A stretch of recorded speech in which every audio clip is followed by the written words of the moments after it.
Good evening, everyone. Welcome to what I am certain will be an exciting and engaging panel on activism and art in India. It has been my pleasure to help organize this panel to accompany the Columbia Museum of Art's Vision from India exhibit. This is an exciting exhibit that I hope you have been able to or will have the opportunity to view both online and perhaps even in person. As we know, India is an incredibly diverse country, religiously, linguistically, geographically, socially, and politically. And the arts offer unique insight into all aspects of a culture. And artists encourage us to see things both as they are and how they could be. So today, our esteemed panelists of artists and scholars will discuss the use of various visual and performance arts to critique and lay bare some of the flashpoints in Indian politics, culture, and society. My name is Priya, and I am an associate professor in educational studies at the University of South Carolina. My research focuses on gender, education, and international development, primarily in South Asia. And I use participatory ethnographic and arts-based methods to investigate the education disempowerment link from a critical feminist perspective.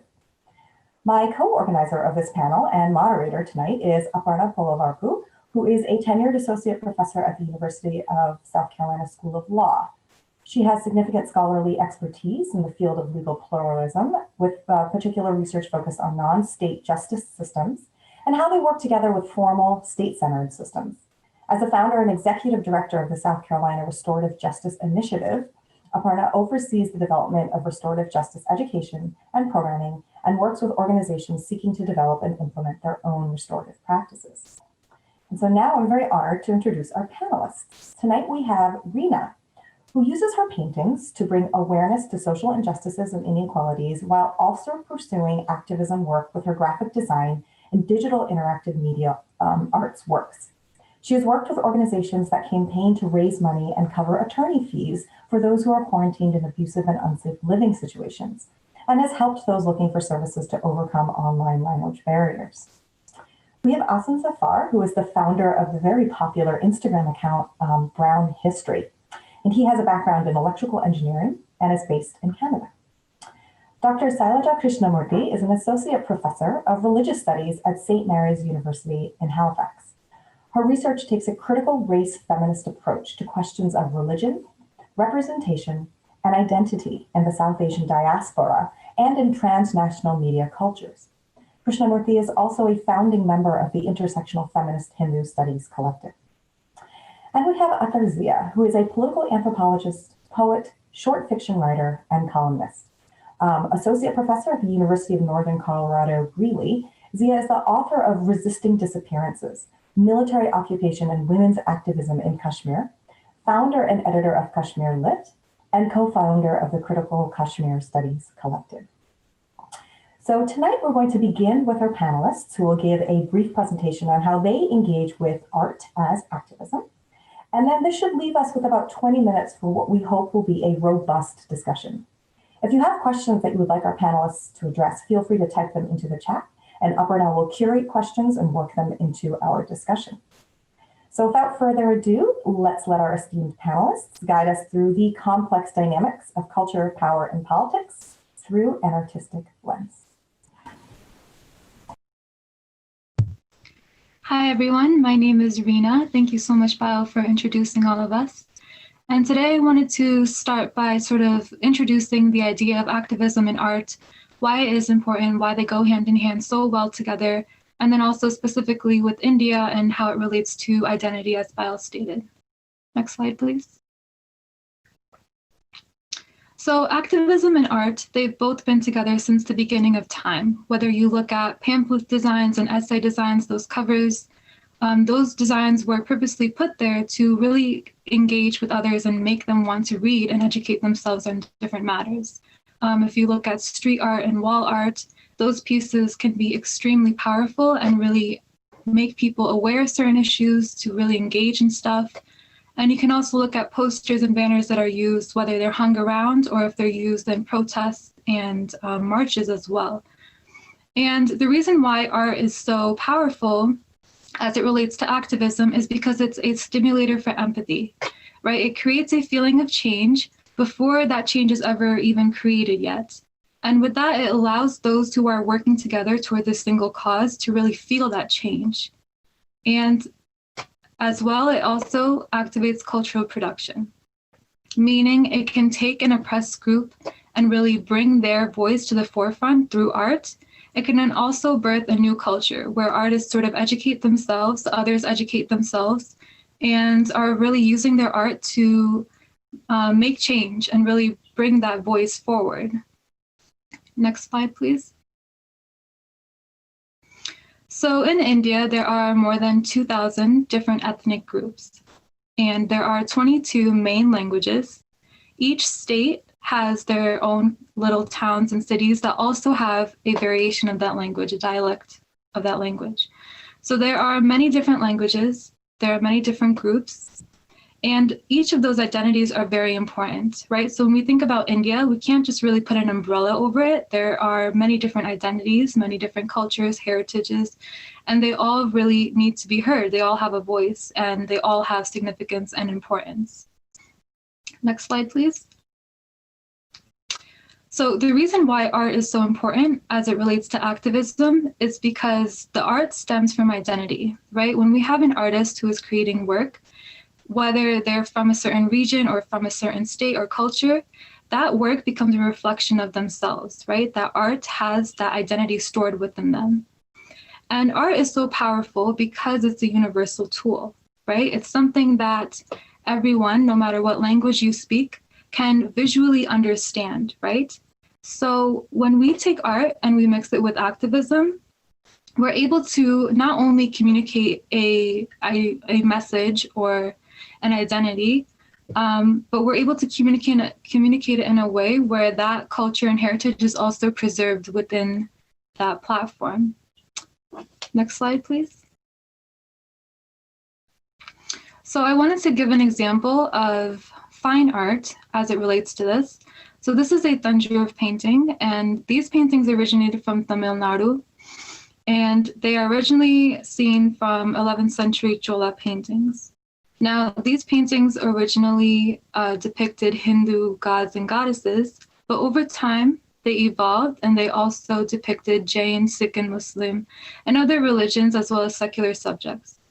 So this is an example of how art can evolve and be inclusive, but also maintain the identity, right? Because these pieces, even though they have evolved within different cultures and groups, they still maintain the same technique when you create them.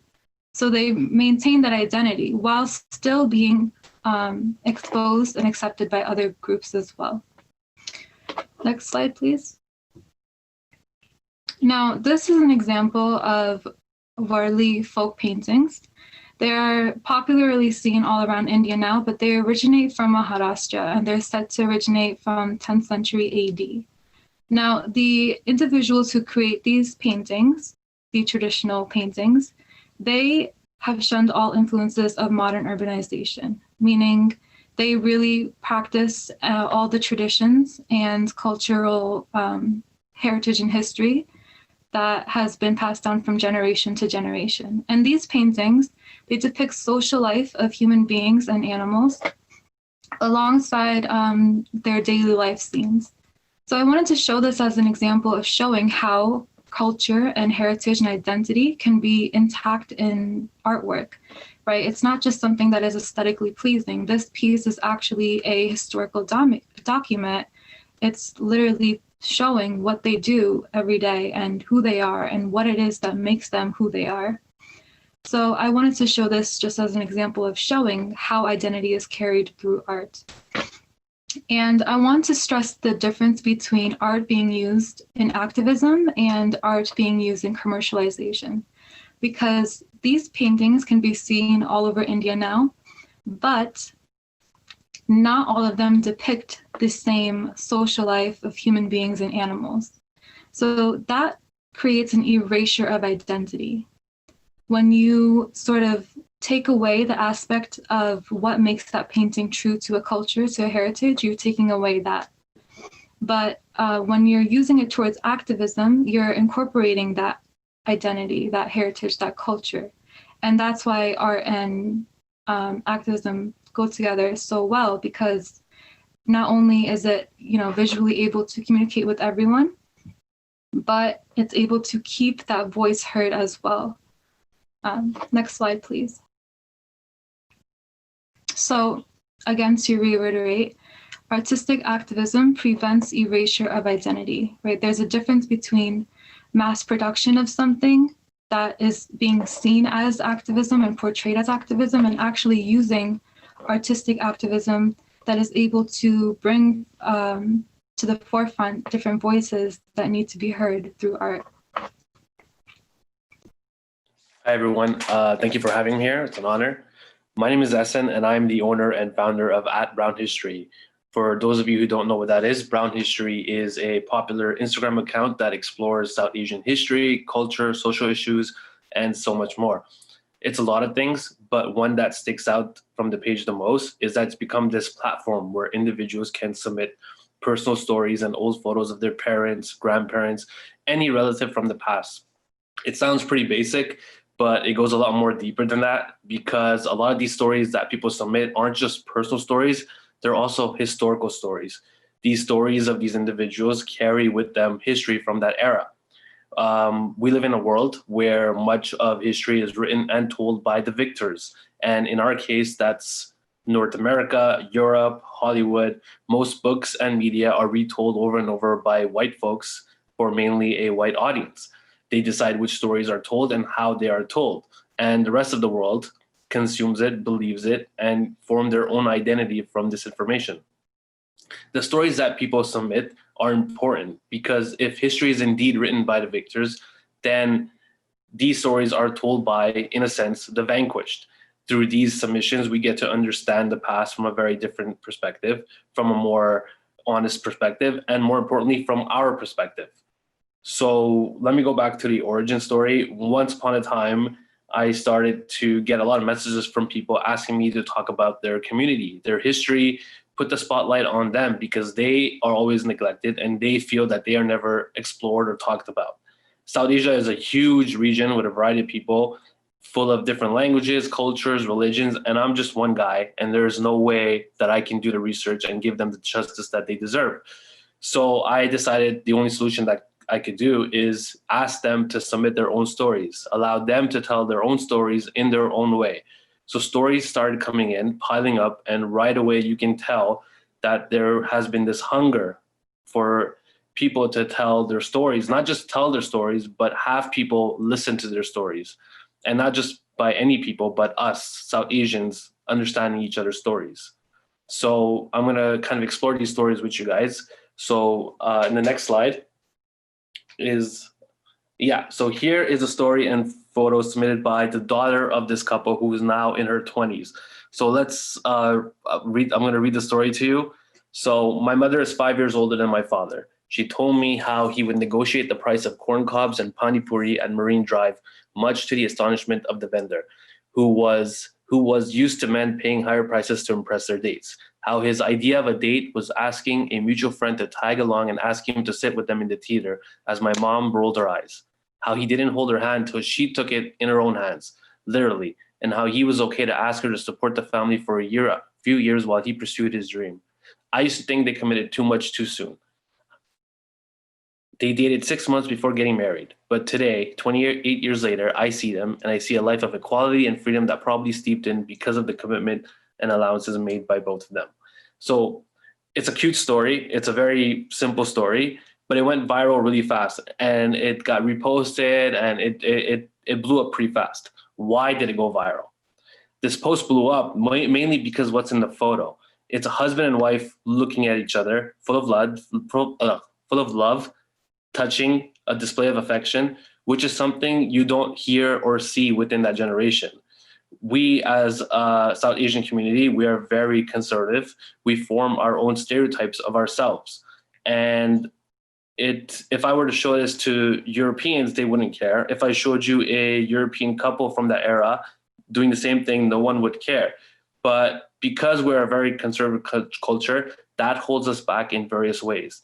And I wanted to use this example to show how conservative we are as a community. It stops us from telling our own human stories, and it holds us back from sharing our true feelings about things. The fact is that we're kind of told this one-dimensional story of ourselves over and over, and when we see something that doesn't fit that storyline, it takes us by surprise. So the next story. So I want to go through. So here's another story. We can read this. My parents, on their wedding day on September 28, 1973 in Toronto, Ontario, my mom reluctantly made the big journey to Canada, and my dad followed. My uncle wandered through a local shopping center a few weeks before the wedding and invited anyone who looked brown to attend, since they had such few family and friends at the time in Toronto. Some of my parents' oldest friendships started from their wedding day, which brought together a random selection of homesick South Asians to celebrate with familiar food, music, language, and a sense of community. So these stories are also told, in a historical perspective. And when you watch Hollywood historical films like Saving Private Ryan and Schindler's List, you get details that aren't really written in books. Details like what the weather was during Normandy, how fast the current was. You get traditions, you get nuances. A lot of stories that people submit uncover a lot of details of how things were in the past, details that are not common. These stories allow room for these details to give you a better portrayal of the human condition, specifically from that era. In this case, this example right now, you get to see not just the classic immigrant story, but you also get to see details like the loneliness, the lack of community, how eager these individuals are to make friends, what it's like to have a wedding. You miss out on the guest, on the community. You get this full experience. Otherwise, without these details, you get somewhat of a platitude with no weight. And that's what these details do. They add weight to the story. So the next slide is another example. And this is a partition story. So I don't know why South Asians do this, but we don't talk about things. And partition of 1947 was a horrible and traumatic event. And the people who went through that traumatic event keep those details to themselves. And there isn't a lot of media on partition. And we don't have to go through this story, but someone submitted a story of their grandmother who went through partition when she was a child.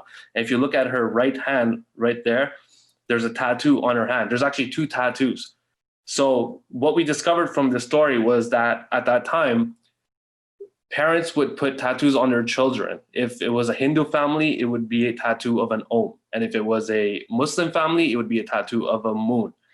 And then you would have a second tattoo on each child, which would be a very specific tattoo to identify the child if that child were to get lost from the family. And no one knew this, and it went viral, and everyone's mind just blew up because they had these grandparents who had these tattoos in their arms who had no idea that tattoo signified partition, and it corresponds to this kind of traumatic, depressing time. And I tried finding, more about this. I looked through books. I asked people, I asked historians, and no one knew about this. And this information, this detail, yes, it is small, but it kind of gives you kind of a bigger perspective on things of how serious the situation was. And it's a shame that it's going to be forgotten because the generation that went through that is slowly leaving us. And these stories allow us to kind of, give us new information about that time. So when I posted this story, all of a sudden, next slide, please, everyone started submitting their grandparents' tattoos, and they didn't know that too. It blew their minds, and every tattoo was different, and you could tell it's like a faded away tattoo. And I wonder if that is why my grandparents, look down on tattoos if I were to get one. So maybe that stigma that from partition kind of went past through generations, and now our grandparents don't feel the same way about tattoos. So I don't know, there's something there. So next slide, please. So it's no surprise that South Asia is pretty divided, not just in current times, but throughout history. And it's divided for many reasons. Difference of language, difference of religion, you name it, there's a fight over it. And everyone chooses a side.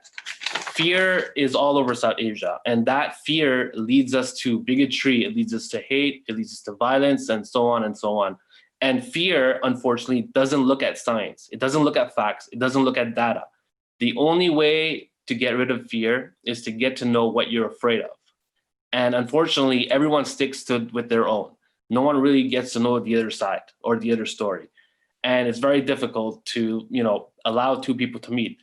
Pakistanis who hate Indians have never met Indians, and Indians who hate Pakistanis have never actually gone across the border and met any Pakistanis. So you can see how this is kind of a big dilemma. But stories break through these walls and connect people through a human level. Stories of people being people, going through the universal issues that other people too. Heartbreak, love, family, hopes, and dreams. And we can see, here's an example. So this is an Ahmadi Muslim who submitted a story. After his death, he was buried in a graveyard in Laya when a local Maulvi came to know that an Ahmadi Muslim is being buried in a Muslim graveyard, and he led a campaign to remove the body from the graveyard. The Maulvi used to say his body stinks because he is an infidel. Police came to my father's house and said that they need to remove the body from the graveyard and shift it to another place. My father said, "We have completed the ritual of burying and we have buried our father. We are not going to participate in your ritual." Police removed his body from the graveyard and shifted him to a barren land near a lake. This story is very personal. First of all, you get to see who this person is. We feel kind of connected because there's a face to it. Words like "my father" and police made us remove the body. Things like that, we get to kind of connect to this person because we can relate to him. It's a father and son dynamic. It's police authority trying to, do something that's, oppressive. And we connect with that. Whether you disagree with their beliefs or not, you can't deny this person's story because this is something that happened to them. It allows people to speak their mind. So another example on the next slide. So Kashmir is a very controversial topic, especially in the last few years. So here is someone who submitted a story from there. So we can read this too. She stayed resilient, even in 1990, when her son's name was on the hit list of the local militants and the family was forced to run in the dead of the night with a sick child in arms. She had readily wiped a bindi on her forehead to avoid being targeted for being a Kashmiri Hindu. She also stayed resilient during the loss of her two young granddaughters in the next decade. Resilience is a good trait, but it takes its toll. Alzheimer's took away the pain of being in exile and the horrors of Kashmir Pandits' exodus, but it also took away the memories of her life after from her surroundings. Her time was frozen in Kashmir. I felt sad, yet happy for her.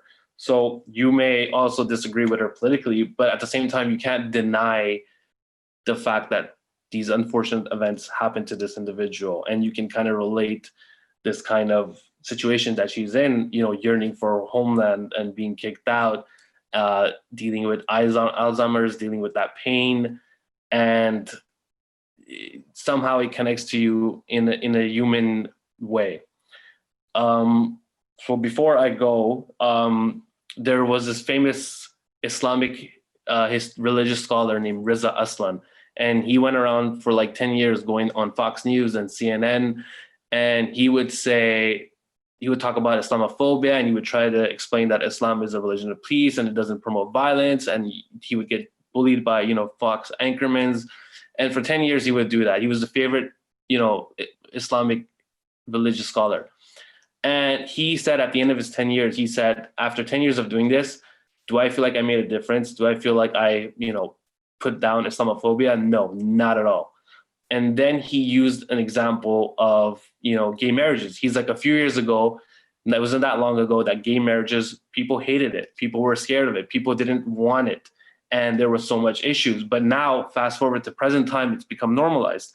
Everyone is okay with it. It's an everyday thing. And it wasn't the science, it wasn't the intellectual conversations or the debates that changed people's mind.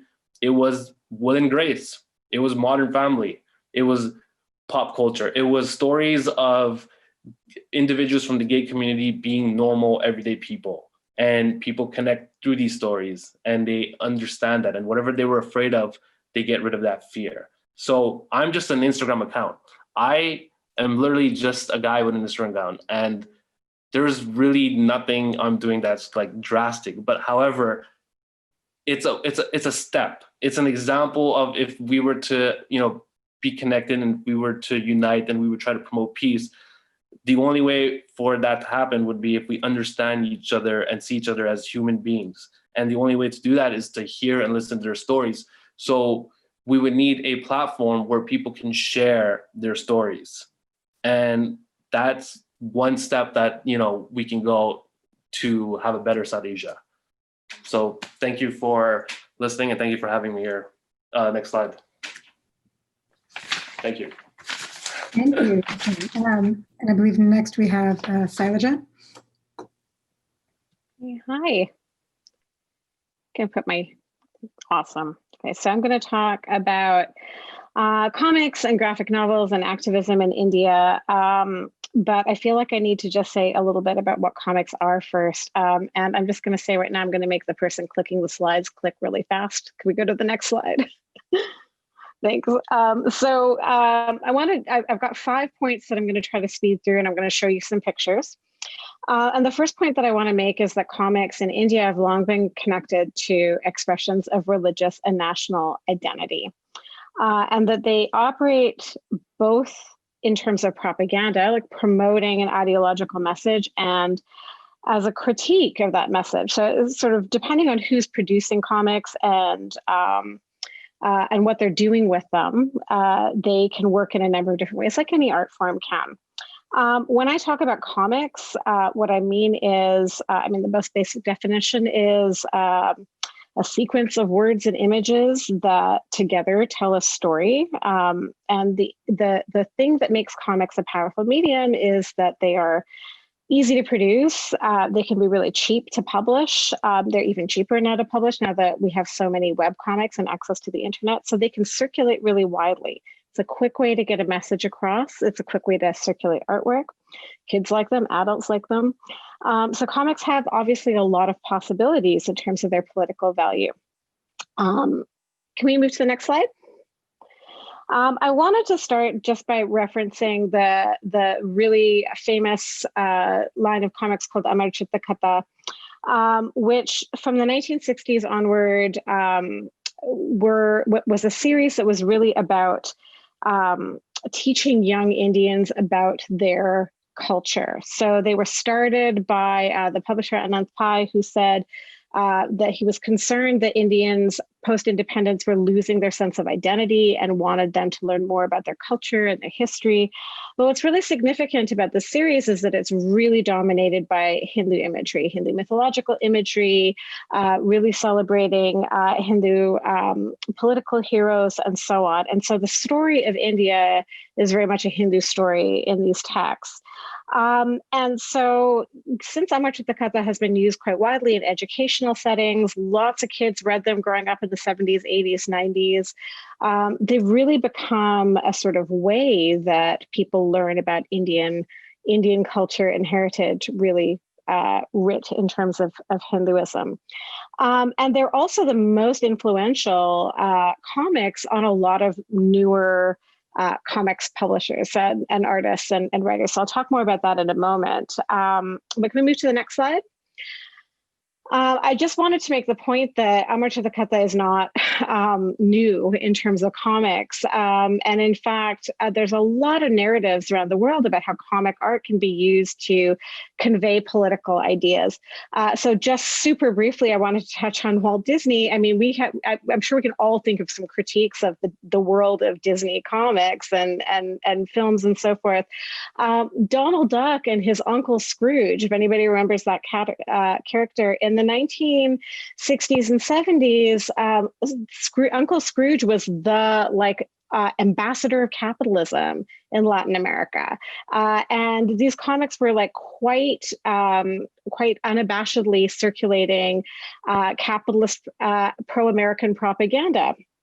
To the point to which in 1971, Ariel Dorfman and Armand Matlar wrote this whole book called How to Read Donald Duck, which is actually taking apart the logic of American imperialism in these comics. So this is a conversation that's not just happening in India. In all kinds of contexts, we're thinking about how politics intersect with the kinds of messages that might be coming through in comics. Can I have the next slide? The second point that I want to make is that since the 1990s, we have this new wave of comics writers and artists and graphic novelists in India, and a lot of them are still working with Hindu mythological themes and Indian nationalist themes. Some of these really just perpetuate these like really gendered nationalist ideals, but others could maybe offer some space for critique. And I just want to give you a couple of examples of those. So if we could go to the next slide.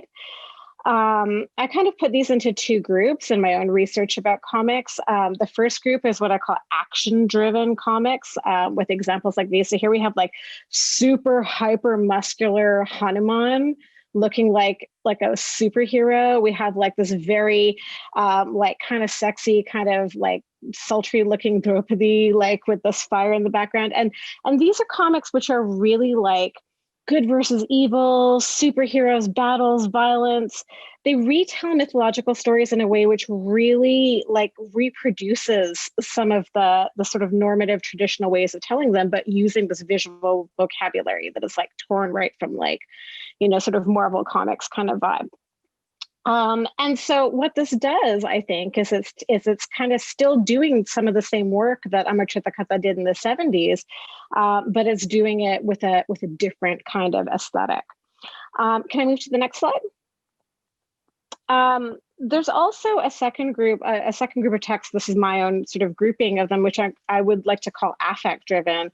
And what I mean by that is that these are comics and graphic novels that are dealing with themes that have to do with Hindu traditions in India, but are doing it in a way which is more focused around characters, around understanding why people do the things they do, around finding different ways to understand and interpret them. And so this is just one example, which I use a lot in my own teaching. This is a graphic novel called Sita's Ramayana. And what's interesting about this is that the artwork is produced by Moina Chitrakar, who is a traditional Padua artist from Bengal. So it's a traditional style of sequential art, like you could almost call it comics, but here it's actually put into a graphic novel form. And it's based on a 16th century Bengali Ramayana that was composed by a woman, right? So it's all about Sita's point of view. And while it's not necessarily undoing the violence of the Ramayana, it gives us some different perspectives. So in this page that I'm showing you here, you have Sita thinking about the violence that Rama and Lakshman commit against Surpanaka. And she's empathizing with her and thinking about being a witness to this violence. And that's something we don't get in the sort of conventional tellings of this story. So I think there's more sort of political possibilities in these kinds of narratives. And the fact of working with different artists who are maybe not from the sort of traditional comics context is also maybe a way in which there's a certain form of arts activism at work here. Can I have the next slide? The third point that I want to make is about literary graphic novels, right? So, you know, I'm kind of talking about comics in this very broad way, but there's a sort of distinct genre of what I'm calling literary graphic novels. You know, sort of long, reflective, very art-oriented texts in which I find that authors and artists are often taking on social and political issues in a much more critical way. Can I have the next slide? This is a page and just the cover of Vishwajyoti Ghosh's This Side, That Side, which is also telling the story of partition and really exploring the violence of partition in a visual way. Again, using the medium of comics to tell really traumatic stories. These are, you can see on the cover that says that the text is curated by Vishwajyoti Ghosh, right? So what he's done is actually bring artists together who are telling stories from their own families and their communities, and then compiling them together in this text. We can have the next slide. These two texts are respectively about B.R. Ambedkar, that's Bhimayana on the left, and A Gardener in the Wasteland on the right is about Jyotiba Phule. So both of these are about really very important anti-caste Dalit leaders, and are about kind of teaching the history of these really important figures. Both of them doing it in slightly different ways, but I just want to point out again here that at least with the case of Vimayana, the artwork is done by Durgabai and Subhash Vyam, who are Gond. They're members of the Gond Adivasi community. So this is, again, a traditional art form that's being used in this graphic novel context. Next slide. The fourth point that I wanted to make is that comics have been used in a variety of ways by both external, so I'm talking about, community organizations that are coming from outside of India or connected from outside of India, so NGOs or transnational organizations, and internal, so grassroots or community organizations to address issues of politics, of violence, and of justice. And I'm just going to show you a couple of examples. I mean, there are so many examples of grassroots comics making, but I'm just going to show you a couple of examples of these sort of extremes. Can I have the next slide? These are pages from a comic which I've just recently been doing some work on called Priya's Shakthi. Priya is the production of an Indian diaspora person from the US named Ram Devaneni. Has worked with a team of people on this comic, and it's actually a series. So the most recent one in the series has just come out, and it's about coronavirus. It's called Priya's Mask. But this original one came out in 2014 and was Devaneni's response to the horror that he felt after the 2012 Nirbhaya Delhi rape case. So Devaneni's form of activism was to produce this comic that could be circulated widely in India and elsewhere. The comic is available for free online. They printed a bunch of thousands of copies that were circulated in both English and in Hindi in rural areas. They were handed out at comic cons and that kind of thing. So this is supposed to be a story about Priya, who is a victim of sexual violence, and then she's like possessed by goddess Parvati, and she is empowered in this way. But actually the whole comic is really just about Hindu gods arguing about what to do. And you can see the god Shiva in the sort of center of the screen there, basically saying Hindus have degenerated. I'm so angry about this violence, so I decree that men will no longer be able to procreate. So the solution to sexual violence is just no more children. So I won't deconstruct that now, but I think there's an obvious way in which the survivor of this violence gets totally sidelined in the story. And if kind of compare that to what we see in the next slide, these are a couple of pages from a book called Drawing the Line, which was a joint production between an Indian community organization and an NGO, but did a workshop where they brought together a number of women artists and who produced comic art also in their response to sexual violence and in response to that 2012 case, but whose work is really different. So these are mostly comics in which they're just reflecting on their own experiences of being women and thinking about the ways in which they've had to learn how to be submissive and just to accept the kind of various forms of violence that they've had to face.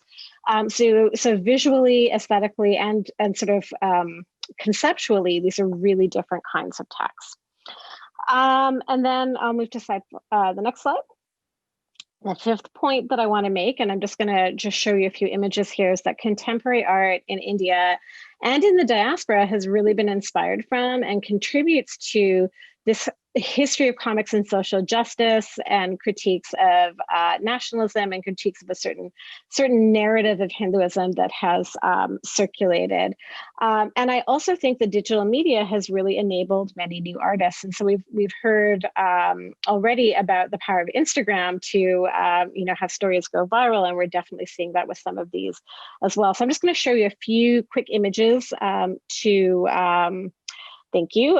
Just to give you a flavor of this. So Chitra Ganesh is an American artist who really quite directly works with the Amar Chitta Katha kind of comics imagery, but she's exploring queer women's sexuality in some really interesting ways. Next slide. Arijit Sen is a very well-known India-based graphic novelist. In fact, he's credited with writing what was probably the first sort of literary graphic novel in the Indian context. And he has used this medium to talk about caste and violence and gender violence and social inequality. This page is from his book called The River of Stories from 1994, which tells the story of the people of the Narmada Valley. And he's super active on Instagram. He's somebody who's always producing new artwork about current events as well. Next slide. Someone that folks might be familiar with is Hate Copy or Maria Hamar, whose work like this, I think quite viral image, Trust No Auntie, has gotten a lot of attention. And again, clearly working with a sort of vintagey kind of comics art style. Next slide. Sunil Abhiman Avachar is a Dalit scholar and an activist, and he also uses Instagram as a place to share his political cartooning, really focusing on caste and gender-based violence as well. Next slide.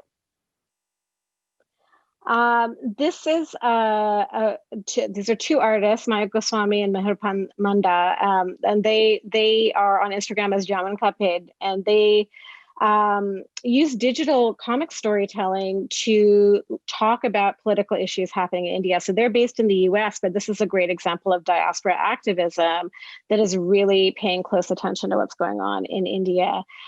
This is a narrative about the Hathras rape case. And next slide. Since I think this is probably on a lot of folks' minds right now, I just thought I would end with this image from Rachita Taneja, who is on Instagram as Sanitary Panel. So she's like a feminist comics artist, and she does, this is again like a really different style. She does like simple stick figure digital comics. But she is also really directly addressing political issues. And this is a great way for young people who are engaging with Instagram. All this talk about Instagram make me feel really old, let me just tell you. But it's a really great way of engaging young people in issues they might not otherwise know a lot about. So this is a really simple 6-panel stick figure drawing about the farmers' protests that are happening right now in India and what's happening in terms of media representation of that protest. Okay, so I will stop there and go to my next slide. Just say thank you, and I will pass it on to Athar. Thank you so much, Saraja. Athar, why don't you take it from here? Thank you so much, everyone. I have to, so I want to talk a little bit about the kind of work I do and a little bit about what's been happening in Kashmir since the last 1 year, and also since the last 33 years, and also since the last 72 years. I have to kind of like, I thought the best way to talk about art and activism in my work is to talk about what's been happening in the last 1 year and my little response to that through poetry. So what happened last year was on August 5th, as most of you know, that the quasi-autonomous status of Kashmir was unilaterally removed by the Indian government. In my work and in the kind of the way critical Kashmir studies scholars look at it is re-annexation. It's not seen as integration as India likes to tell it to the rest of the world, that Kashmir has been reintegrated. So the Kashmir that I'm talking about at the moment is Indian administered Kashmir, which right now has become a de facto union territory of India. And I'm a critical Kashmir studies scholar, and what I have been involved in and engaged in is, as an anthropologist, trying to understand everyday Kashmir, trying to understand everyday response to history. As a cultural anthropologist, trying to understand the culture of resistance that has been Kashmir's lot for the last 72 years, and even before that, and bringing that to light. And one of the responses and one of the genres that I refuse to give up, even while being in academia, and you have to be, in academia, you have to really sound very serious, sound very academic many times. And there are dissuaders who talk about like poetry and academia don't mix. But I did come to anthropology thinking that it had a vast and a big heart, even though it's also known as handmaiden of colonialism.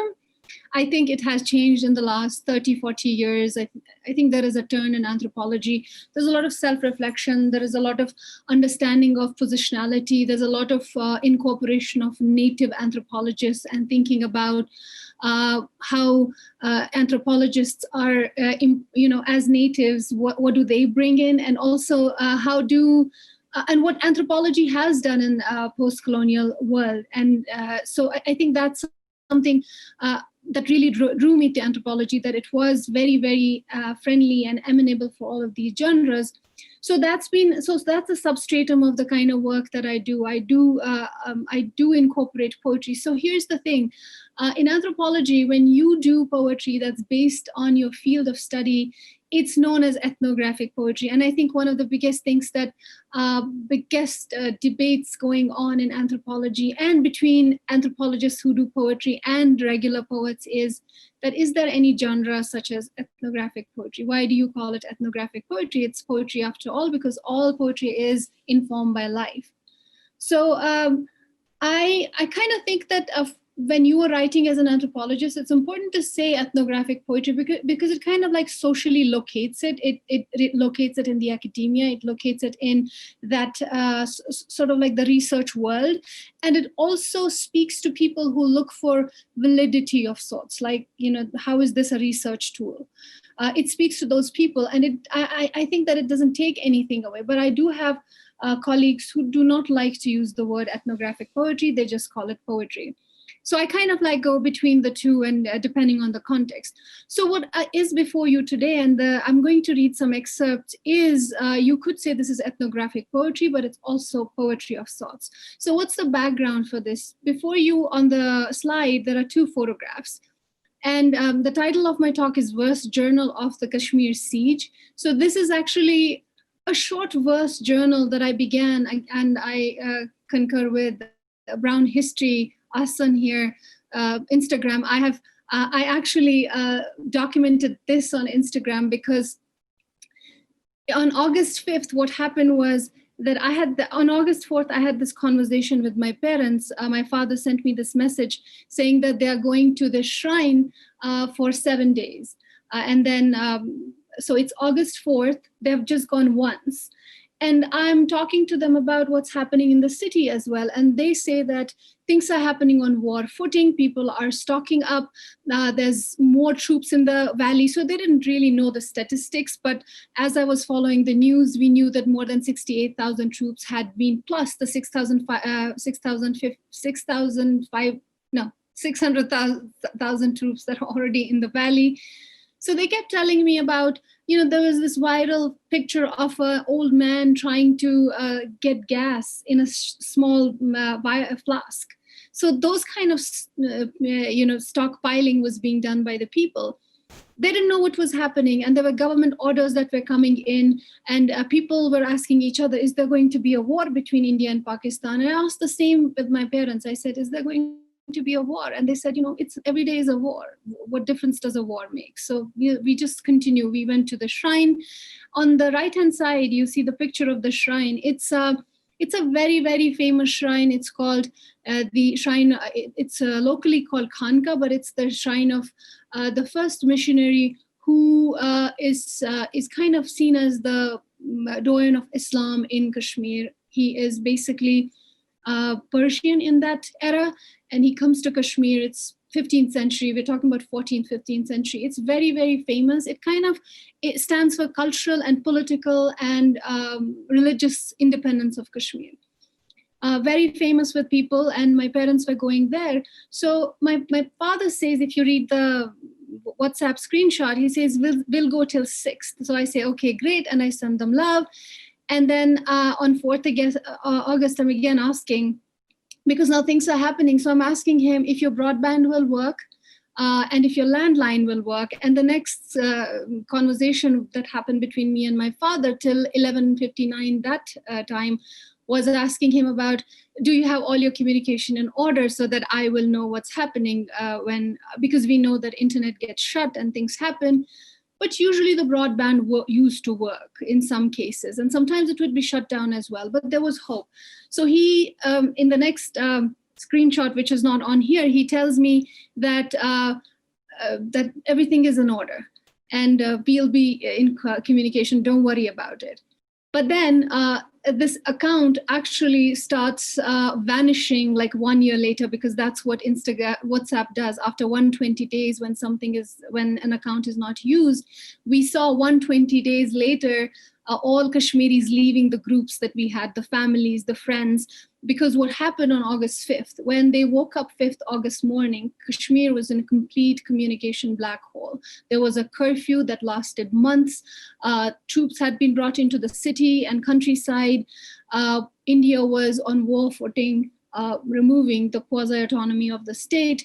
Now, the autonomy was just mere shell of what the autonomy was in 1947 and 1948. But whatever was remaining was keeping the territorial sovereignty of Kashmir intact, and that was gone. And then people didn't even know. For the longest time, they didn't even know what was happening outside.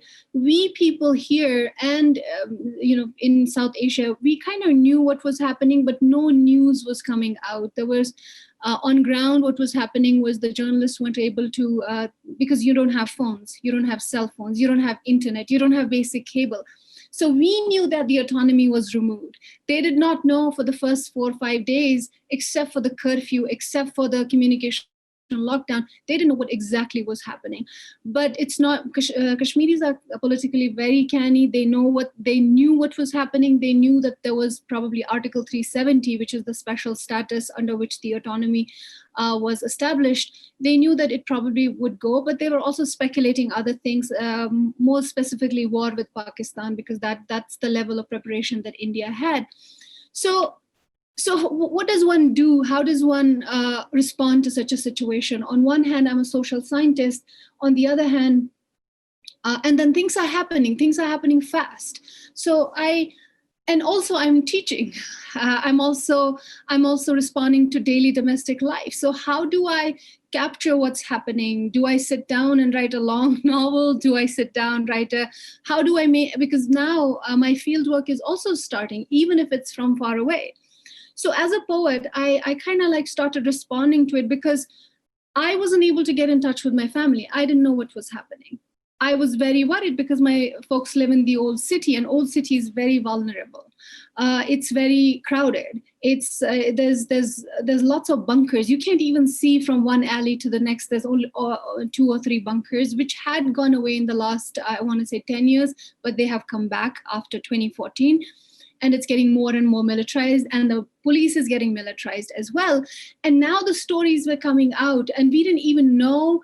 And the genocide alert, they issued a genocide alert for Kashmir.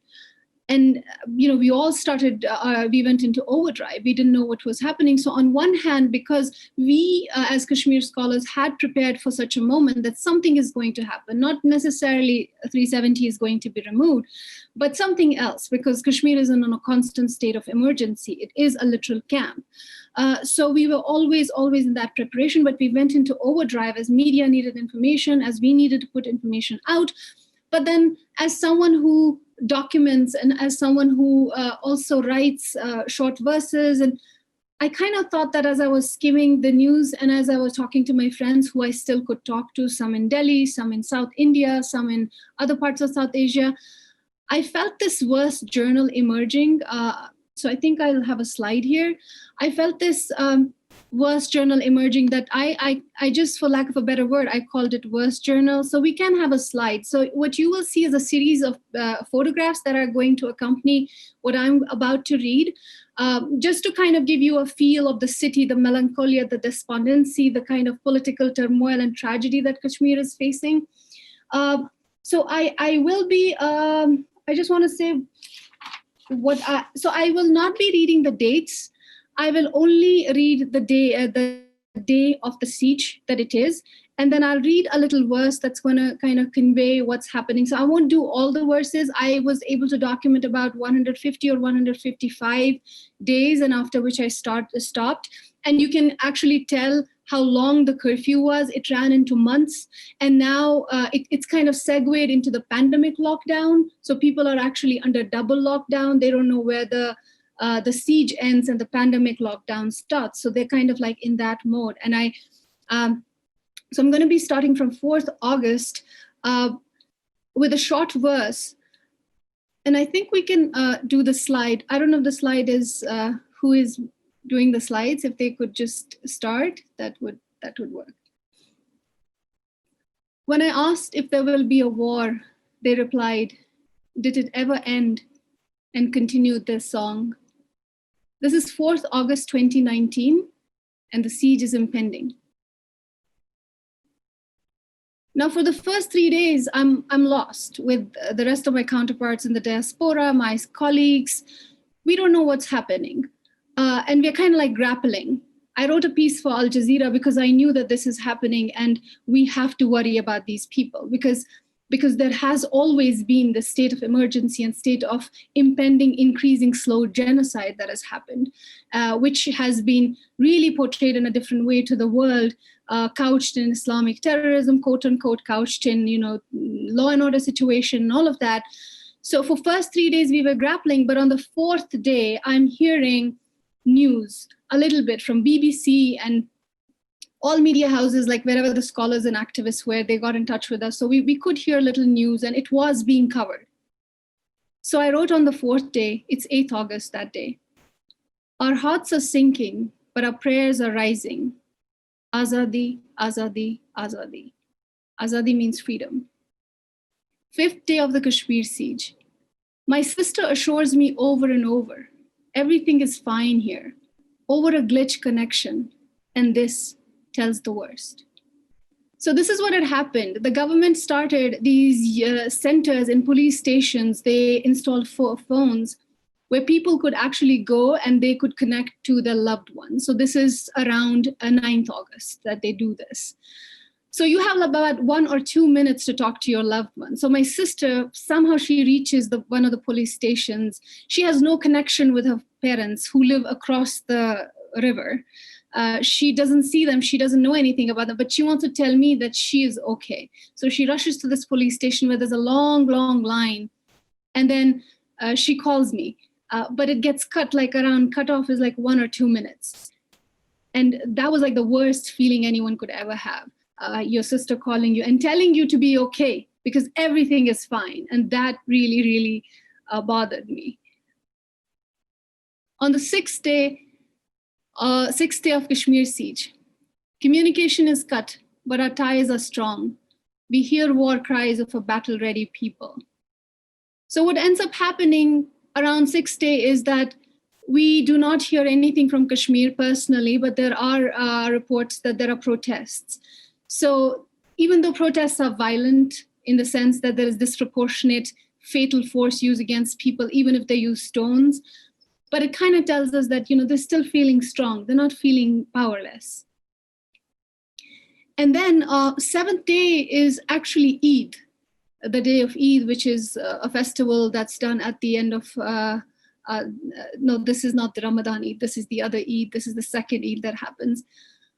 So that day I note that the heart of Eid is sacrifice. In Kashmir, Eid is every day.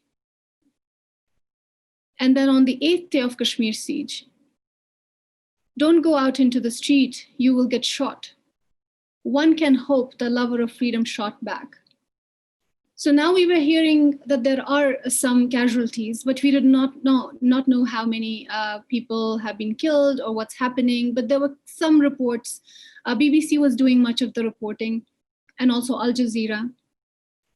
On the 9th day of the Kashmir siege, I write, Eid passed peacefully through the checkpoints, razor wires, and children that know how to stay still.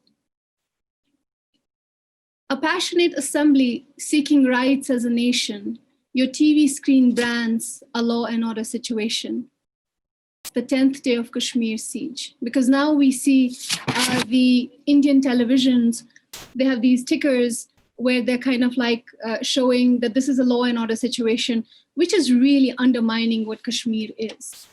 And this is important to kind of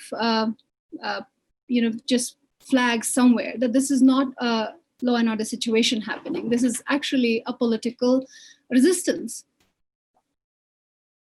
Arrives the day since the last 72 years is anyways most hated. It's the 11th day of Kashmir siege, and it's also 15th August. 15th August is the Independence Day of Kashmir, Independence Day of India, and 14th is for Pakistan. But 15th is always, for lack of a better color, it's kind of seen as the Black Day or Day of Resistance in Kashmir. And now what also happens is that there is no newsprint. There is the last newspaper that was published in Kashmir, it only had 2 pages. And journalists began sending the stories in small pen drives to Delhi so that they could be smuggled out and published. And I write, "Mother, the world's largest democracy is afraid of your small voice." So that's the 12th day of Kashmir siege. And then something really strange started happening, strange and a good thing as well, which I, in my work, in more theoretical, more academic work, I like to see it as a re-internationalization of Kashmir dispute, because now people were hearing about this communication lockdown, people were hearing something is happening back in Kashmir. So even though Kashmir is an international issue, but India does not agree to it, even though it's on UN agenda, and it's had this narrative in the last 72 years that it's built. But what was happening was that there was some curiosity across the world about Kashmir.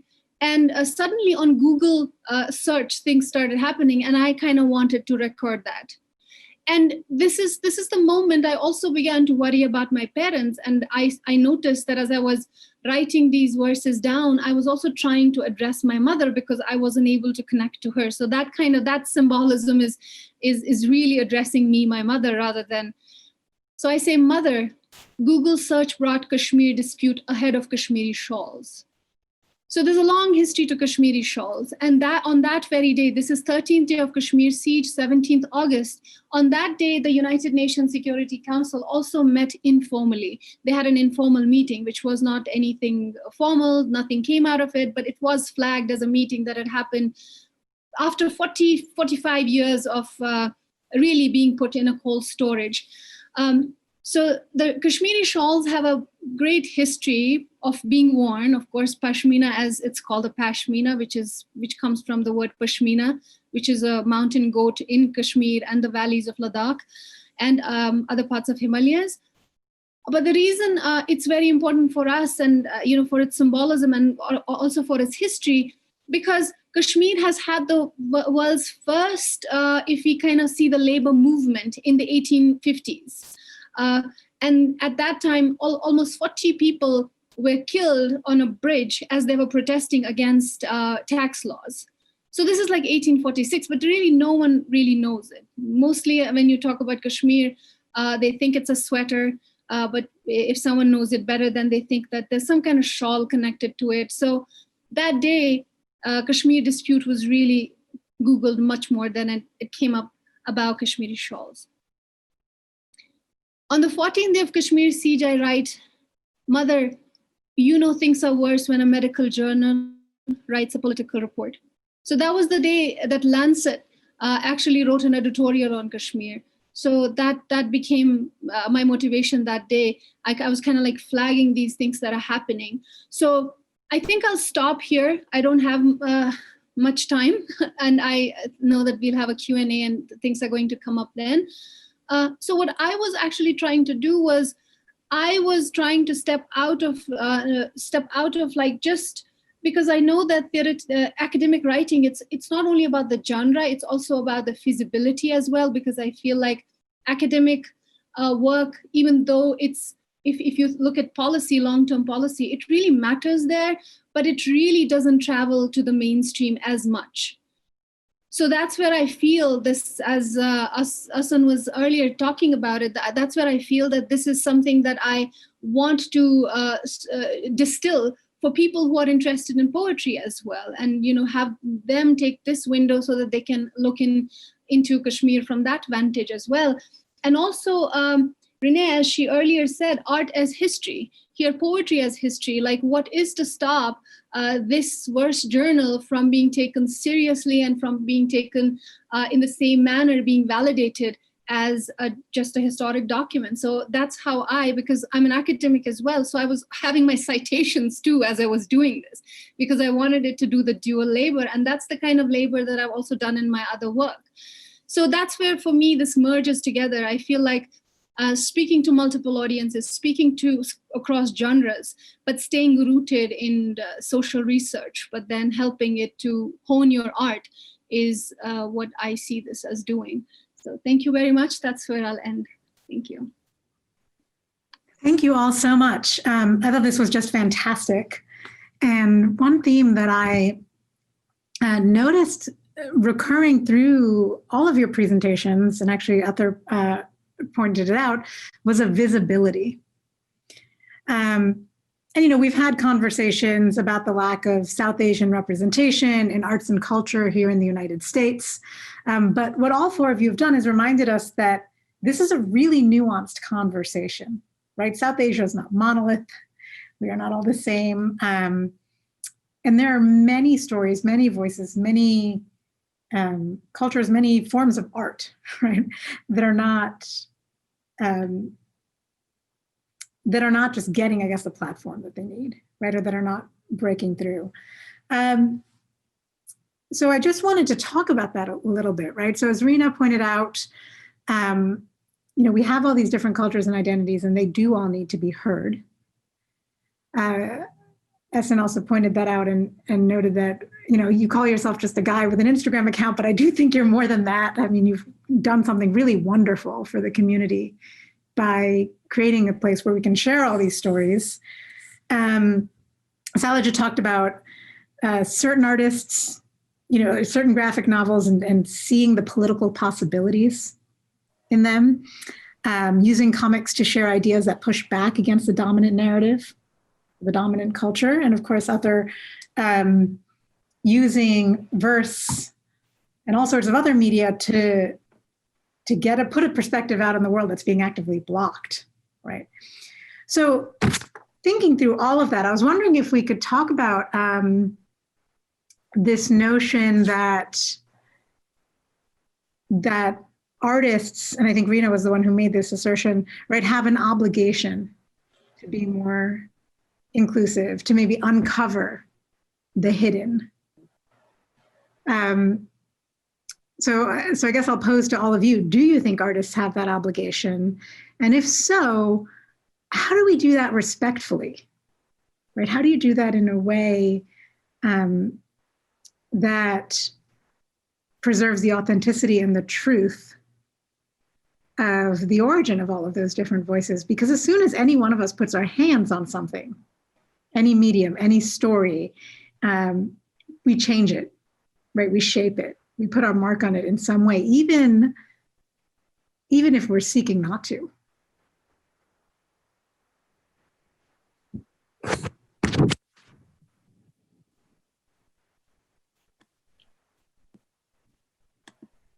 Okay, well, maybe can I jump in there to Absolutely. respond to that a little bit? I mean, my immediate reaction, Aparna, to your question is, I don't think artists are obligated to do anything, and I don't think that art comes out of a sense of obligation. But I think that I feel like I know a lot of artists who feel compelled to respond to certain situations and issues and contexts, and I think that there's a difference there. I don't think it's a responsibility, but I think it's about following the compulsion or the impulse that you have to speak to an issue that is meaningful to you. I also think there's a real danger in the authenticity narrative, right? I mean, I think that on the one hand, we need to really think through how to honor the work of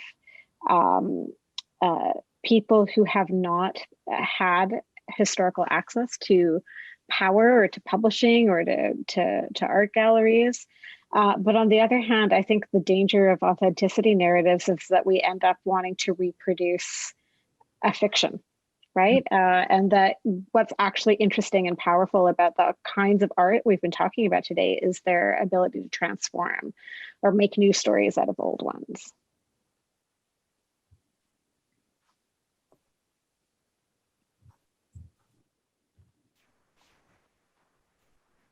That was an open question if anyone else had anything they wanted to add. I also think it's also a question of positionality. At some level, the boundary between artist and activist gets blurred. And when you say, is it an obligation? Is it a responsibility? Or are you compelled? I feel like for me, it's a blend of everything. At this age now, I've been, I kind of look back at my life, like when was I just an artist? I mean, I read a piece yesterday and it resonated so much with me. I felt like I want to write about, just regular things happening. I want to write about how the water is flowing. I just want to write about a couple of flowers and dogs and kittens or something. But there's always this emergent situation that speaks to me louder than any of that speaks. And someone asked me this question, like, do you only write about Kashmir? But that's not true. I write about other things that really, that compel me to write. But then it's also about what is it that I want to share with the rest of the world? And that's the story that I want to tell. What is the most urgent story for me? And that's where, for me, it kind of like blurs. I am compelled to write about something, and that kind of comes up to the surface. And then suddenly that is also an obligation for me to put to the rest of the world, because as a Kashmiri activist and someone who is from a group of people at the moment who can speak, not that it's without risks and dangers, but most of Kashmir has been silenced at the moment. They're not in silence, but they have been silenced, and they are in danger at the moment. So it becomes an obligation that you have to kind of. That's why I said it's also a question of positionality, how you're placed and how you. I kind of like sometimes. I haven't thought about this much, so don't hold me responsible for this line. But I also feel sometimes I use all kinds of expressions that I think I have a hold on or am compelled to write in. I use them as a tool. Well, it's interesting that, I mean, in a way, right, there's to be free to write about flowers and water flowing and sort of just unencumbered, right, by the political situation is an incredible kind of freedom to have, to be able to just like not be thinking about all of these other things ongoing. I want to write about just plain corruption. I want to write a poem where there's like just corruption, just about corruption, how corrupt people are taking bribes. But then when you have killings, and then you also have misinformation around this. Not just that there is an emergency, but there is misinformation. And that's where I think we really need to think about, when I was thinking about art and activism in India, I felt like, how comfortable am I with this title? So then I thought formally, I should be there because I want to lend my voice. I hadn't noticed this till very late. And then this is not the only dilemma, like how Indian do I consider myself? And then when we are having this conversation at this particular moment, there have already been 3 things which I kind of like have flagged in my head, because South Asia is not only India. Mm-hmm. And then India is contested. And to me, it's hugely contested.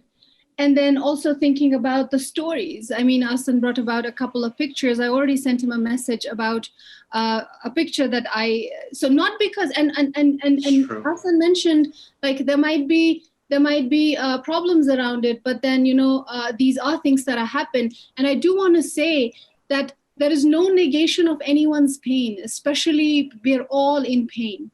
It's just we are in pain differently, and we've been weaponized against each other. And I feel like we do need to talk about that weaponization while we are sharing things on the mainstream as well, not just nuancedly in academia and trying to pry things out the way academics do.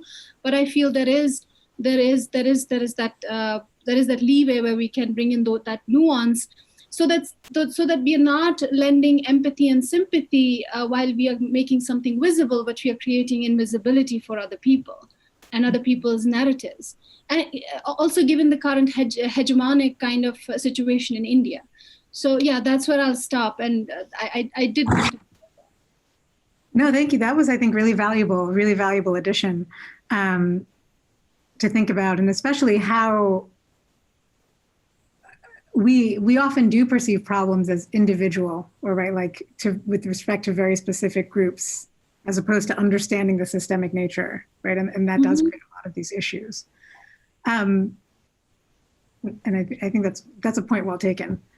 I wanted to shift real quick, just in the interest of time, to ask Esen and Rina, both of you have really used Instagram, right, as your medium, to talk a little bit about that, and to talk about how your audience, just a little bit more about how your audience has interacted with your work, and what you hope that their takeaways would be. Do you want to start? Can I start? You can start. Okay, so it's kind of complicated. I think it's very complicated, because no matter whose story I submit, there is going to be a group of people on the other side that will argue, that will get angry. The messages I get go from, I hate you, to what are you doing, to shut this down. I mean, if you think the comment sections are bad, wait till you see my DMs. However, there is a large group of people who feel curious, who get inspired, who are curious. And I'm hoping that posting someone's story can provide, allows them to kind of like, I want to learn more about this, so I'm going to get deeper into this. I mean, there's so much information out there, and usually people are only curious when that topic is trending. Otherwise, no one really cares, and it sucks. But stories, it tricks people. It's like I'm watching a movie, but then there's a message behind this movie. Whoops, now I learned something, now I see something. So these stories are kind of a trick. There's a story of a guy meets a girl, and it's great and it's entertaining, but there's kind of these like nuances of history and kind of situation that they're in. It could be racism, it could be caste, and hopefully these kind of universal issues kind of, comes at them by surprise, and they kind of absorb it, and they kind of like, okay, there's something more here, and they kind of get an idea of what this person goes through, and I'm hoping it creates empathy.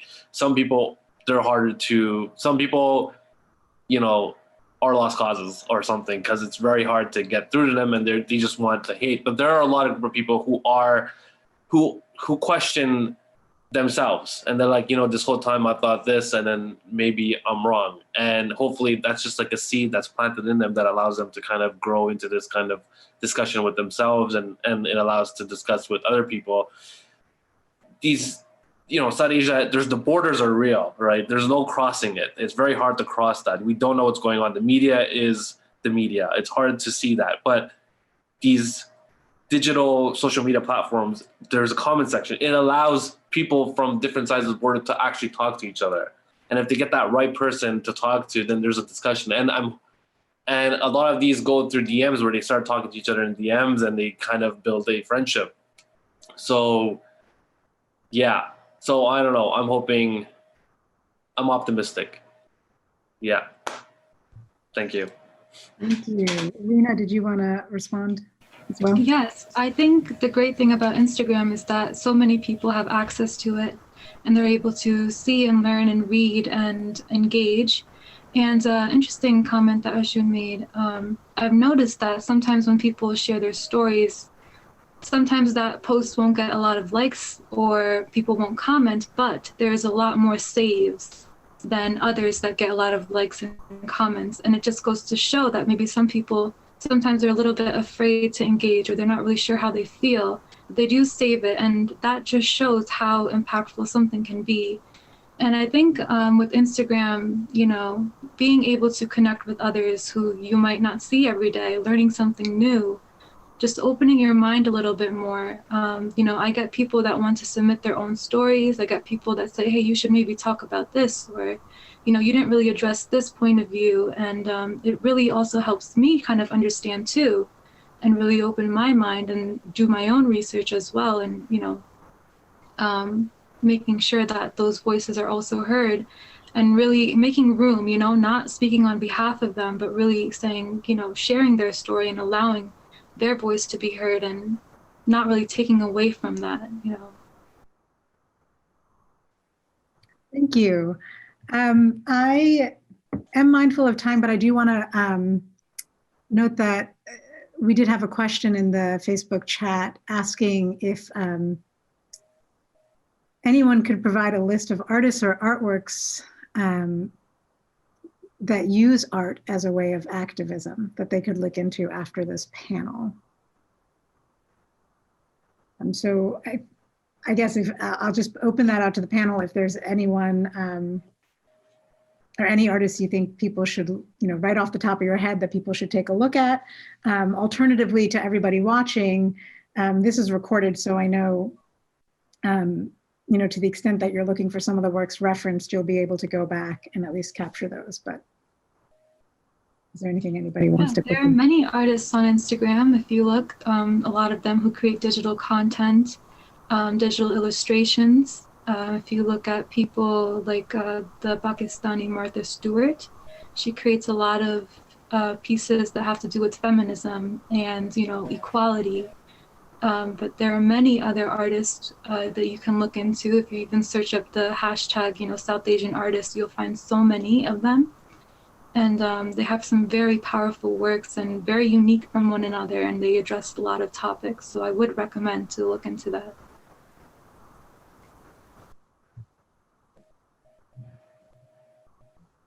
Yeah, if they're interested in Kashmir related content, there are many Instagram accounts that even if they look with the hashtag Kashmir, there's going to be many accounts where Kashmiris, even though they have they have a text-based internet at the moment, which is called 2G, but they're still trying to use it to the best possible manner. There's also a lot of crackdown around digital activism. So there's a new media gag in place, but people kind of get by. So you will find some really important Instagram accounts if you're looking into Instagram accounts. And then there are some graphic novels as well. There's a couple of graphic novels that they should look at. Malik Sajjad's novel.